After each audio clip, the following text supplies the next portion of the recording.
18 ஆர்டிஸ்ட்கள் வந்து மாயமர்ச்சனை போகும்போது அதுக்குள்ளே என்னென்ன இருக்குது விஷயம்.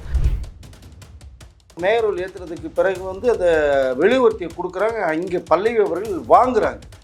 அவர்கிட்ட கொடுக்காம பக்கத்தில் இருக்கிறவங்க வந்து கொடுத்து அவர்களை ஏற்ற சொல்லும் போது தான் இவர்களுக்கு வந்து ஒரு இன்சல்டிங்காக போகுது.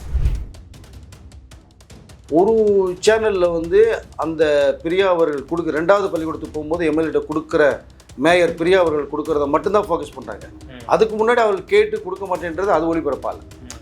அப்போது இது ஒருதலை பட்சமாக இருக்குது. திருச்செந்தூர் இப்போ கொஞ்சம் மாறி இருக்குது. அந்த அந்த ஊர் மக்கள் ரொம்ப அது புகழ்ந்து பேசிகிட்டு இருக்காங்க. இந்த மாதிரி சம்பவம் வரைக்கும் நடக்கலைன்னு. காஃபி கடை நேயர்களுக்கு வணக்கம். இன்று நம்மோடு இணைந்திருப்பவர் மூத்த பத்திரிகையாளர் திரு வெங்கடேஷ் அவர்கள். வணக்கம் சார். வணக்கம். அரசியலில் தமிழ்நாட்டில் ஒவ்வொரு நாளைக்கும் ஒவ்வொரு பிரச்சனைகள், ஒவ்வொரு சம்பவங்கள் நடந்துகிட்டு இருக்கு. அந்த வகையில் பார்க்கும் பொழுது இபி ஆஃபீஸில் உள்ள 10 ஹார்ட் டிஸ்கை காணோம் அப்படிங்கிற ஒரு செய்தி பயங்கர வைரல் ஆகிட்டு இருக்கு. ஸோ என்னதான் சார் நடந்தது? 18 ஹார்ட் டிஸ்கள் ஓகே, அது திடீர்னு மாயமாட்டதா ஒரு தகவல். அதாவது கடந்த மே மாதம் வந்து 16-17ஆம் தேதி அன்றைக்கு வந்து, ஏன்னா அன்று சில பேர்லாம் வந்து இந்த சனிக்கிழமை ஞாயிற்றுக்கிழமை வந்து அதிகாரிகள் கொஞ்சம் வந்து வேலை செய்வாங்க, இந்த சில ஊழியர்கள் வந்து வேலை செய்வாங்க. அப்படி தான் அந்த 2 நாட்கள் நடைபெற்ற சம்பவத்தின் அடிப்படையில் பார்த்தோம்னா 20ஆம் தேதி அன்றைக்கி தான் இந்த தகவல் போது உயரதிகாரிகள்கிட்ட. ஏன்னா இங்கே சென்னை அண்ணா சாலையில் தான் தமிழ்நாடு மின்சார வாரியத்துடைய தலைமை இந்த ஆஃபீஸ் அங்கே தான் இயங்கிட்டு இருக்கு. பட் அங்கே பார்த்தா 18 ஹார்ட் டிஸ்குகள் வந்து மிஸ் ஆயிடுச்சு, மாயமாயிடுச்சுன்ற ஒரு தகவல் வருது. அதில் குறிப்பாக வந்து அந்த ஹார்ட் டிஸ்கில் நிறைய விஷயங்கள் உள்ளுக்குள்ளே இருக்கிறதா ஒரு தகவல் வருது. அது கொள்முதல் செய்யப்பட்டது என்னென்ன வாங்கினாங்க, என்னென்ன கொடுத்தாங்க அப்படிங்கிற விஷயங்கள் அந்த சார்பாக நிறைய தகவல் இருக்குது. ஏன்னா இதற்கு முன்பாக பார்த்திங்கன்னா சென்னையில் திடீர்னு மின்வெட்டுகள் நிறையா வந்தது. இப்போவும் நிறைய இடங்களில் போயிட்டுருக்கு.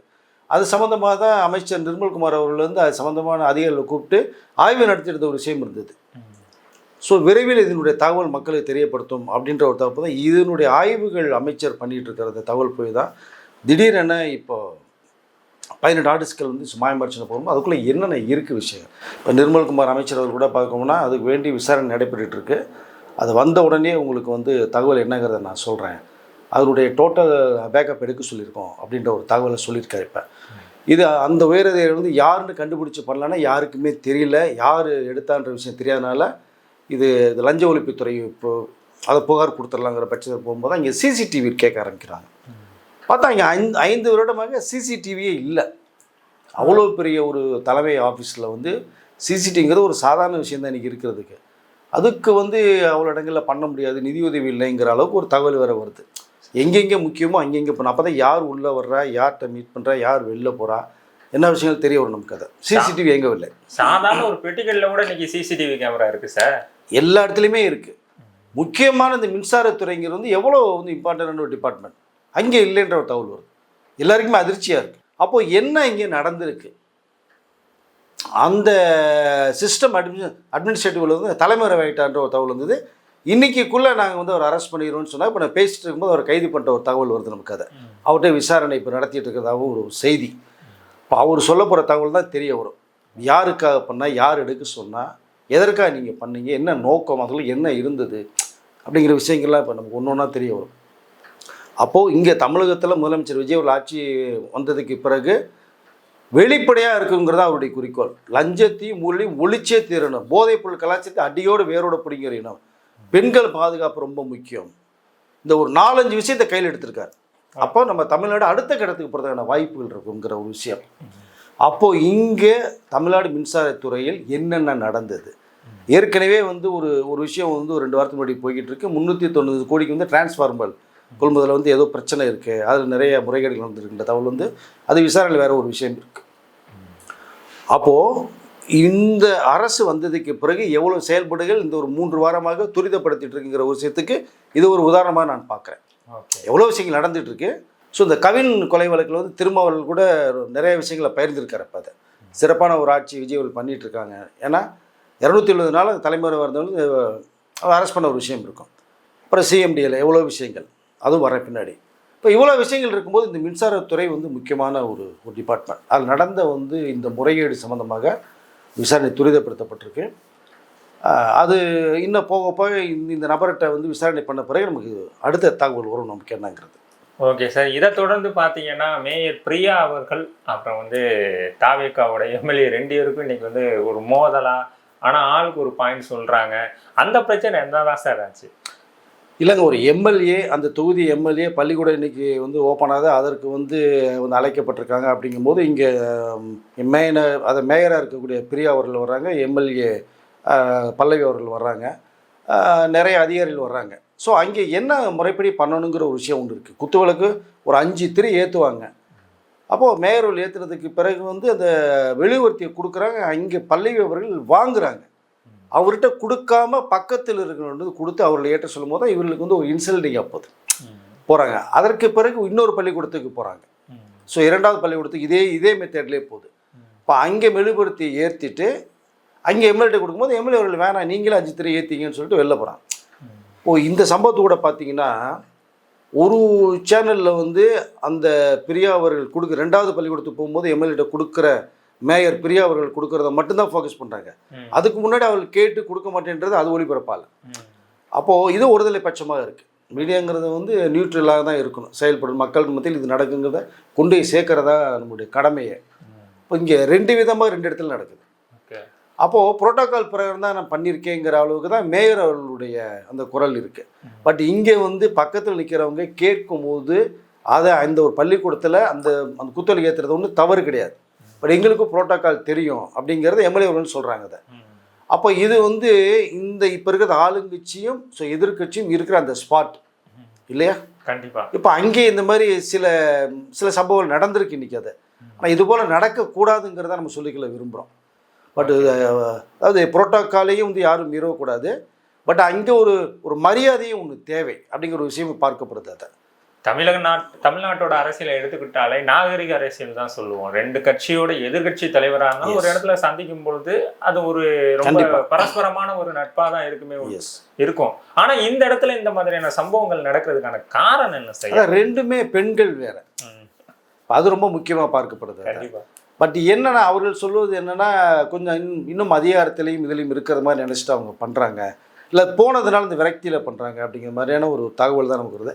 பட் எதுவாக இருந்தாலும் நீங்கள் சொன்னது மாதிரி தான் நமக்கு வந்து மக்களுக்கு என்ன செய்யணும், நாட்டுக்கு என்ன செய்யணும், ஆளுங்கட்சியும் எதிர்கட்சியும் சேரணும். 2 பேரும் சேர்ந்து செயல்பட்டால் சிறப்பாக தான் இருக்கும். இங்கே வந்து ஈகோ கிளாஷ் ஆகிருக்குங்கிற மாதிரி ஒரு தகவலும் வருது. சரி, அடுத்த இந்த மாதிரி ஒரு வாய்ப்புகள் வரும்போது, விழாக்கள் வரும்போது இந்த மாதிரி நடக்க வேணாங்கிறத நம்ம சொல்லிக்க முடியும். Okay sir. இதை தொடர்ந்து பார்த்தீங்கன்னா எல்லா துப்புரவு பணியாளர்கள் அதிகாரிகள் எல்லாருக்குமே வந்து மிகப்பெரிய ஒரு அறிக்கை ஒன்று போயிருக்கு, ஆர்டரே ஒன்று போயிருக்குன்னு சொல்லலாம். இனிமேல் இதில் எந்த ஒரு பிரச்சனையும் வரக்கூடாது, எல்லா இடங்களும் சுத்தமாக இருக்கணும், உங்கள் வேலையை நீங்கள் கரெக்டாக பார்க்கணும், இன்ஸ்பெக்ஷன் எல்லாமே கரெக்டாக இருக்குங்கிற மாதிரியான விஷயங்கள்லாம் நடக்கிறதா சொல்லியிருக்காங்க. ஸோ இதை பற்றி என்ன நினைக்கிறீங்க? இல்லை, சிறப்பாக இருக்குங்க.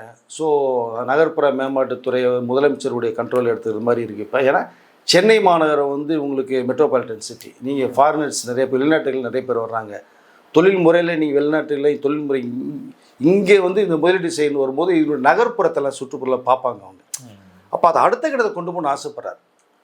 டோட்டலாகவே தமிழ்நாடை வந்து வெளிநாட்டுக்கு ஈக்குவலாக தாண்டி கொண்டு போகணுங்கிறது அவருடைய எண்ணமாக இருக்குது. அதை தான் நான் பார்க்குறேன். இப்போ இரவு பகல் பார்க்காம சுத்தமாக இருக்கணும், குப்பைகளை கொண்டு போய் அங்கங்கே செதறி பண்ணுறது மாதிரி இருக்கக்கூடாது அப்படிங்கிற நிறையா விஷயங்களை சொல்கிறாங்க. ஸோ இந்த லேண்டில் வேறு விஷயங்கள் நிறைய இருக்குது. அதில் இது வந்து உடனடியாக நீங்கள் செயல்படுத்தணும், அதாவது என்னென்னா துரிதமாக நீங்கள் பயன்படுத்தணுங்கிற ஒரு விஷயந்தான். அப்போ அது நீங்கள் இந்த துறையின் மட்டுமே இல்லை, எல்லா துறையுமே இப்போ பார்த்தீங்கன்னா ரொம்ப வேகம் எடுத்திருக்கு. இப்போ அரசு ஊழியர்கள்லாம் பார்த்தீங்கன்னா 10 மணி ஆஃபீஸுக்கு 12 மணிக்கு வந்துட்டு 4 மணிக்கு போகிறத நிறையா பார்த்துருக்கோம், தொடர்கதையாக இருந்தது. இப்போ 10 மணினா 10 மணிக்கு போகணுங்கிற ஒரு கட்டாயத்துக்கு வந்துட்டாங்க. பயோமெட்ரிக்ல ஃபேஸ் முதற்கொண்டு ரெக்கார்ட். இப்போ அந்த சிஸ்டத்தை இந்த செக்ரட்டரியில் வச்சுட்டாங்க இப்போ பயோமெட்ரிக்கை. அதனால் ஆரம்ப கட்டத்தில் கொஞ்சம் இந்த நடைமுறைகள் சிரமமாக இருக்கும் எல்லாருக்குமே. அது பழகிட்டாங்கன்னா போக போக சிறப்பாக இருக்கும். இத்தனை நாள் நம்ம இல்லாத ஒரு விஷயத்தை இன்னைக்கு இந்த முதலமைச்சர் பண்ணியிருக்காரு, ஒரு சிறப்பானதாக பார்க்கணும்.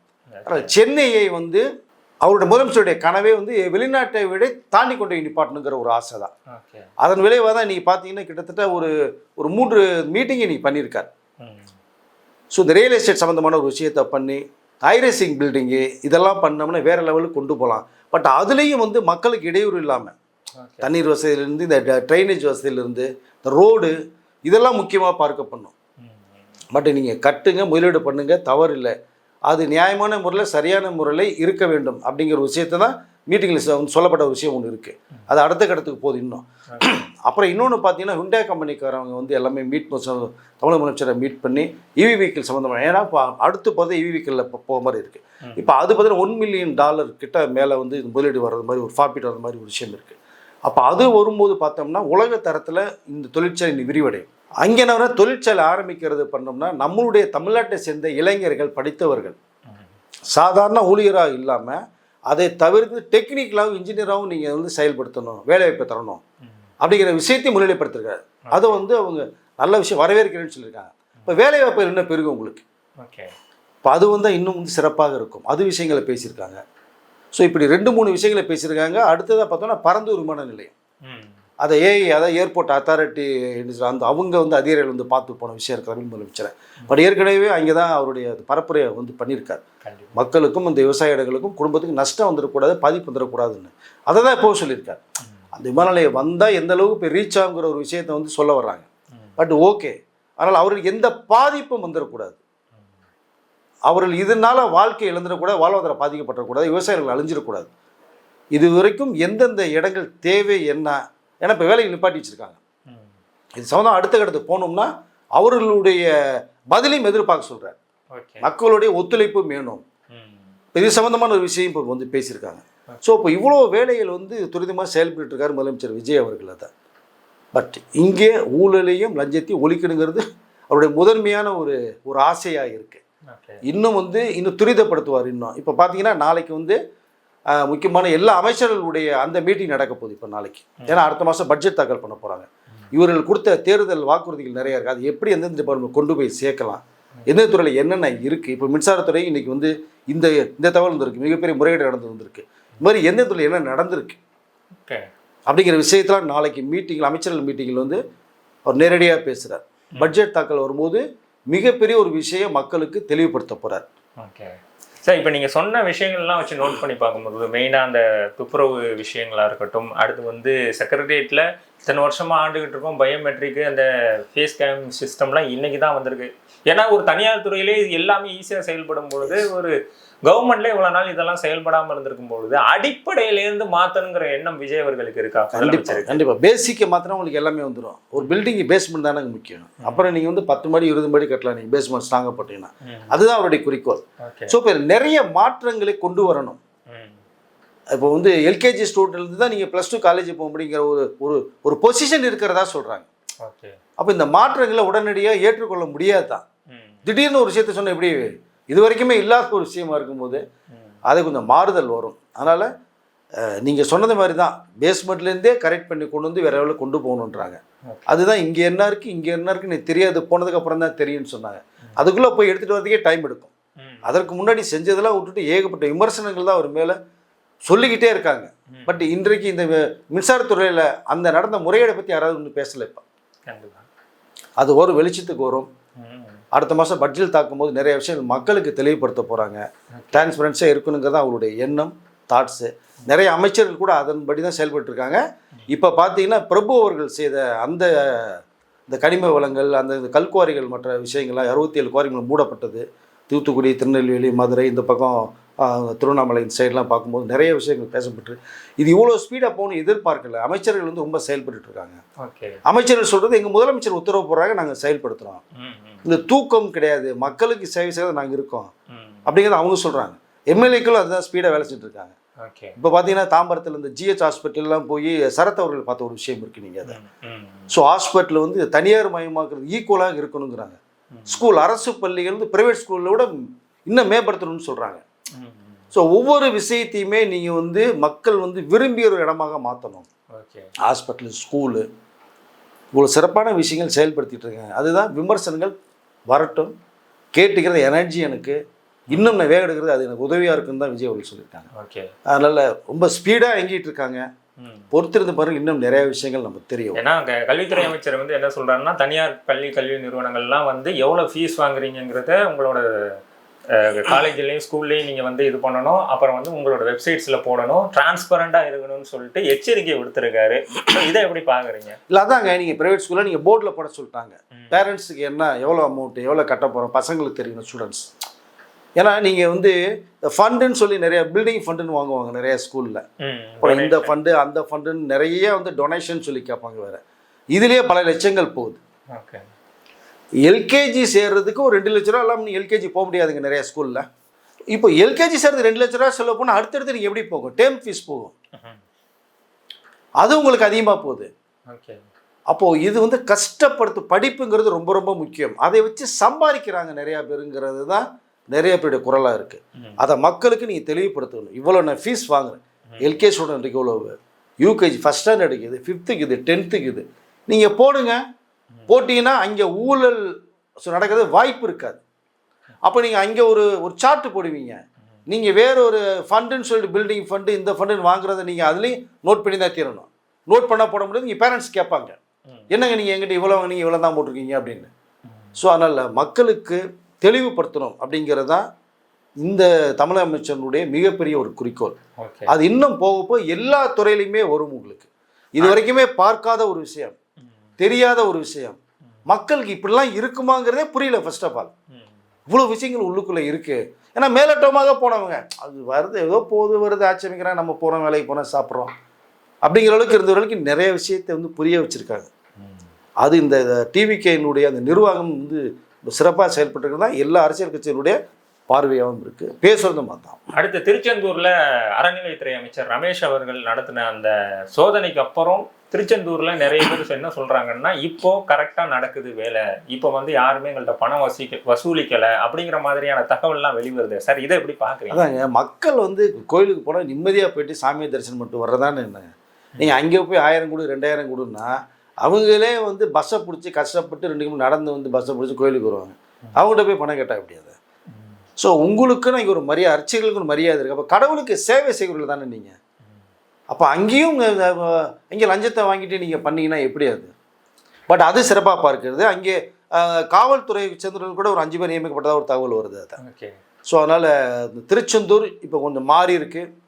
அந்த அந்த ஊர் மக்கள் ரொம்ப அது புகழ்ந்து பேசிகிட்டு இருக்காங்க. இந்த மாதிரி சம்பவம் வரைக்கும் நடக்கலைன்னு. பட் இது மாதிரி நிறையா கோயிலுக்குள்ளே வந்து போகிறது மாதிரி இருக்கு. திருவண்ணாமலை கோயில், ஸ்ரீரங்கம் கோயில், இப்படி நிறையா கோயில், பழனி கோயில். ஸோ இதெல்லாம் நிறைய விஷயங்கள் இன்னும் மாற்றம் கொண்டு வரணும். பட் திருச்செந்தூர் நடந்துருச்சு இல்லைங்களா, ஆட்டோமேட்டிக்காக எல்லா கோயிலையுமே அந்த சிஸ்டமேட்டிக்காக எல்லாம் ஃபாலோ பண்ணணும்னு தான் நான் நினைக்கிறேன். இந்த தாவேக அரசு ஆட்சி அமைச்சதுக்கு அப்புறம் அதன் மேல விமர்சனங்கள் ஈஸியா வெகுவிரமா பரவிடுது. சமூக வலைதளமா இருக்கட்டும், டிவி சேனல்ஸா இருக்கட்டும், நியூஸ் சேனலா இருக்கட்டும். ஆனா செய்யற நல்ல விஷயங்கள் டக்குன்னு போய் வெளியில சேர மாட்டேங்குது. இன்னைக்கு நம்ம இவ்வளவு விஷயம் பேசிடுவேன், இது இவ்வளவு விஷயம் மக்களுக்கு தெரியுமாங்கிறதே ஒரு டவுட் தானே சார்? அதுதாங்க, நடுநிலையோட கொண்டு போய் மக்கள்கிட்ட சேர்க்கணும். அதுதான் ஒரு விஷயம் நடந்துட்டு இருக்கு இல்லைங்களா. நீங்க குறையில மட்டுமே நீங்க சொல்றீங்க, குறையில சொல்லணும், சொல்லக்கூடாதுன்னு சொல்ல வரல. அதுக்கு அந்த குறையில் இப்படி இருக்குது, இந்த துறையில் இருக்குது, இந்த துறையில் இருக்குது, இன்னும் அது இல்லாமல் கொண்டு போகணுங்கிறத பேசுனா பரவாயில்ல. நீ என்ன சொன்ன, 2 வாரம் என்னாச்சு, ஒன்றும் பண்ணலை, ஒன்று ஏங்க ஒரு செய்கிறதுக்கே வந்து முந்தைய ஆட்சியில் 120 நாள் டைம் கேட்டாங்க இல்லையா. எல்லா பேரும் டைம் கொடுக்கணும் தானே சொல்கிறாங்க. அப்போ எதுக்கு டைம் கேட்குறீங்க? டைம் கேன்னு கேட்டால் என்ன செஞ்சுருக்கான்ற யாராவது சொல்கிறாங்களா? யாரும் சொல்லலையாங்க. ஓகே. அந்த ஆதரவு கொடுத்தவர்களே மற்ற கூட்டணியிலேருந்து வந்தவங்க தான். அவர்களே சிறப்பாக இருக்குன்னு சொல்லிட்டு இருக்காங்க, சிறப்பாக செயல்பட்டு இருக்கின்றாங்க. எதிர்பார்க்க ஒரு விஷயத்தை பேசுகிறதுலாம் எங்களுக்கு உடன்பாடு இல்லைன்ட்டு வெளில வந்தான்றாங்க. விஜய் அவர்கள் முதலமைச்சராக உட்கார்ந்து செயல்படக்கூடாதுங்கிற தாட்ஸ் ஒட்டுமொத்தமாக எல்லாருக்குமே இருந்ததுதான் தெரிய வருது. அதன் விளைவாக தான் ஒரு 5 பேர் வெளியில் வந்து தாவேக ஆதரவு கொடுத்து நீ முதலமைச்சரை உட்கார வச்சுருக்காங்க. பட் அதனால் இந்த வந்து விமர்சனங்கள் வருங்க, தொடர்ந்து வரும். இப்போன்னு கிடையாது, இன்னும் 5 வருடம் முதலமைச்சர் விஜய் அவருடைய ஆட்சி போகும்போது 5 வருடம் விமர்சனங்கள் வரதான் செய்யும். வரட்டும், நல்லது தான் அது. உங்களுக்கு வந்தால் தான் அவர் மனசில் என்ன இருக்குது நீங்கள் தெரிஞ்சுக்க முடியும். இப்போ என்ன அதை செஞ்சுருக்கிறது மக்களுக்கு கொண்டு சேர்க்க முடியும், மக்களுக்கு புரிய வரும். அதுதான் அவர் சொன்னார் திருச்சியில் லைவ் டெலிகாஸ்ட்டை போது. இப்போ நீங்கள் சட்டசபையிலேருந்து இன்றைக்கி எல்லா பேருமே அரசியலை வந்து பார்க்க ஆரம்பிச்சிட்டாங்க. நீங்கள் மறைக்கவே முடியாது. சட்டசபையில் நீங்கள் எது கேள்வி கேட்டாலுமே அங்கே மக்கள் தெரிஞ்சுக்க போகிறாங்க, என்ன பதில் வருங்க தெரிஞ்சுக்க போகிறேன்றாங்க. அதனால் நிறைய விஷயங்கள் நல்லது பண்ணிட்டு தான் இருக்காங்க.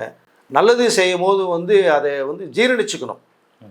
சரி, நம்ம மக்கள் கொடுத்த ஆதரவு நமக்கு இது, அவருக்கு அது, அதை ஏற்றுக்கொள்ளணும். அதை ஏற்றுக்கொள்வதற்கு மனம் இங்கு நிறைய பேர் இல்லைங்கிறதான் தெரிய வருது. ஓகே சார், நிறைய தகவலை பகிர்ந்துக்கிட்டீங்க, ரொம்ப நன்றி சார். நன்றி.